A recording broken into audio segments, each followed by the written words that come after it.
సహోదరులు, భక్తి సింగార్ యొక్క పరిచర్య నుండి అనుదిన ధ్యానములు, అలసిన వానికి ఊరడించు మాటలు.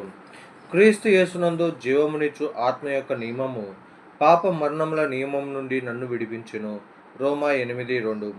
విశ్రాంతి దినమును ఆచరించువారు మన గమనమును నిర్గమ 20:10 వైపు తిప్పుదురు. 7వ దినము నీ దేవుడైన యెహోవాకు విశ్రాంతి దినము. దానిలో నీవైనను, నీ కుమారుడైనను, నీ కుమార్తె అయినను, నీ దాసుడైనను, నీ దాసి అయినను, నీ పశువైనను, నీ ఎండ్లలోనున్న పరదేశి అయినను ఏ పనియు చేయకూడదు. వారు ఏ ఆజ్ఞ విషయమేమిటి?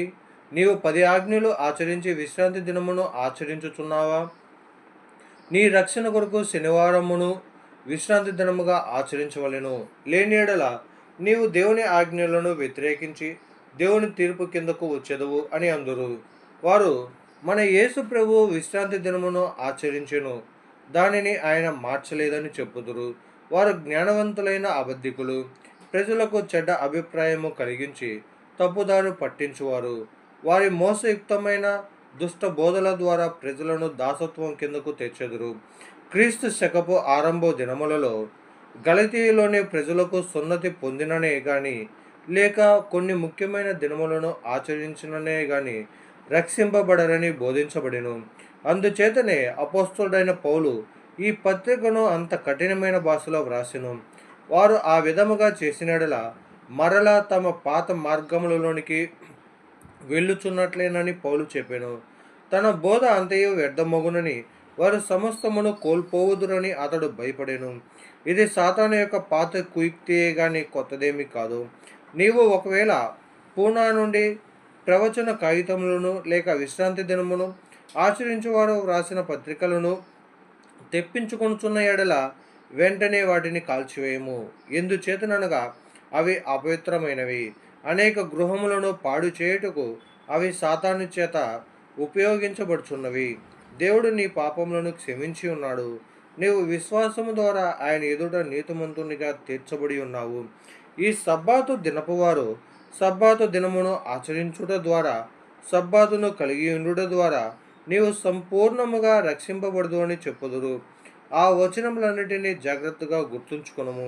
దేవుడు సబ్బాతు దినమును ఏ ఉద్దేశముతో ఇచ్చినో, ఇప్పుడు ఏ విధముగా దాని నుండి విడుదల పొందుతుమో చూడుము. 7వ దినము నీ దేవుడైన యెహోవాకు విశ్రాంతి దినము. దానిలో నీవు ఏ పనియూ చేయకూడదు. ఎందువలననగా నీవలే నీ దాసుడును నీ దాసియు విశ్రమింపవలెను.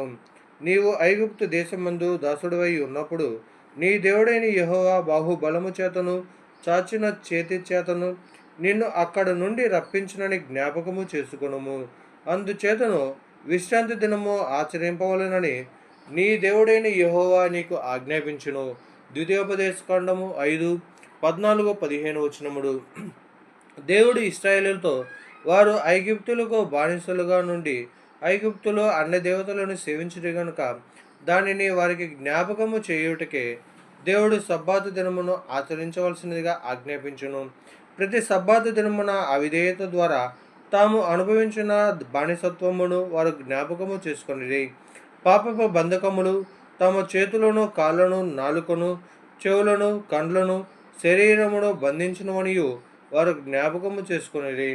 ధర్మశాస్త్రము బలహీనమైనదని, దాని ద్వారా ఎవరునూ నీతిమంతులుగా తీర్చబడలేరని, అందుచేతనే యేసుక్రీస్తు ప్రభువు మానవ రూపమున వచ్చి దేవుడు ధర్మశాస్త్రం ద్వారా ఏ నీతిని కోరెనో ఆ నీతిని నెరవేర్చును.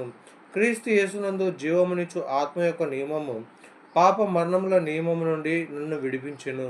ధర్మశాస్త్రము దేనిని చేయలేకపోయినో దానిని దేవుడు చేసెను. పాప పరిహారము నిమిత్తము దేవుడు తన సొంత కుమారుని పాప శరీరాకారంతో పంపి ఆయన శరీరమందు పాపమునకు శిక్ష విధించెను. రోమా 8:2-3.